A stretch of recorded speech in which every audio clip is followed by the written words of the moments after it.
Fellow ফার্নসওয়ার্থের জন্ম 1906 সালে। আমেরিকার উটা নামক একটা জায়গায় একটা খামারে থাকত। ছোট্ট ফিলো খুবই জিজ্ঞাসু ছিল, সবকিছু কিভাবে কাজ করে সেটা জানতে চাইত।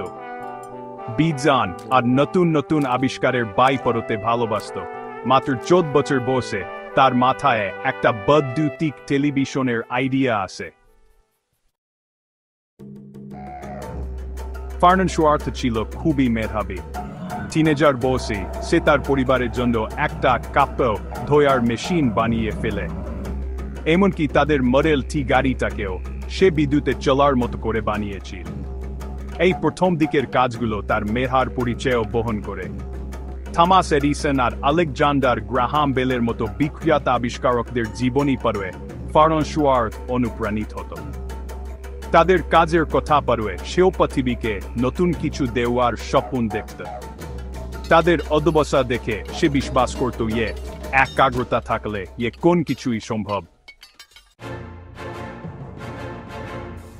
একদিন খেতে কাজ করার সময় ফার্নসওয়ার্থের মাথায় একটা অসাধারণ আইডিয়া আসে।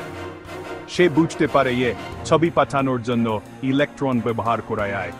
এটা ছিল একটা অভূতপূর্ব আবিষ্কার।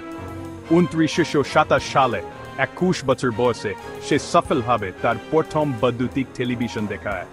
তার আবিষ্কারের নাম সে দেয় ইমেজ ডিটেক্টর। আজকের টেলিভিশনের পেছনে এটা ছিল একটা গুরুত্বপূর্ণ পদক্ষেপ। ফার্নসওয়ার্থের আবিষ্কার সবার নজর কাড়ে।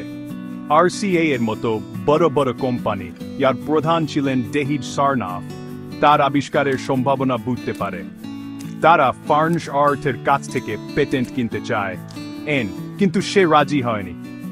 টেলিভিশন নিয়ে তার নিজের একটা স্বপ্ন ছিল। সে চাইতো টেলিভিশন শিক্ষা আর জ্ঞানের একটা মাধ্যম হয়। ফার্নসওয়ার্থ এমন একটা পৃথিবীর কল্পনা করেছিল যেখানে টেলিভিশনের মাধ্যমে সবাই একে অপরের সাথে যোগাযোগ করতে পারবে, শিখতে পারবে, অভিজ্ঞতা শেয়ার করতে পারবে। 1971 সালে ফিলো ফার্নসওয়ার্থ মারা যান। তার নামে 300-রও বেশি পেটেন্ট ছিল।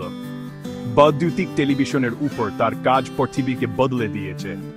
ফার্নসওয়ার্থের জীবন আমাদের শেখায় একজন খামারের ছেলেও যদি স্বপ্ন দেখে তাহলে সে অসাধারণ কিছু করতে পারে।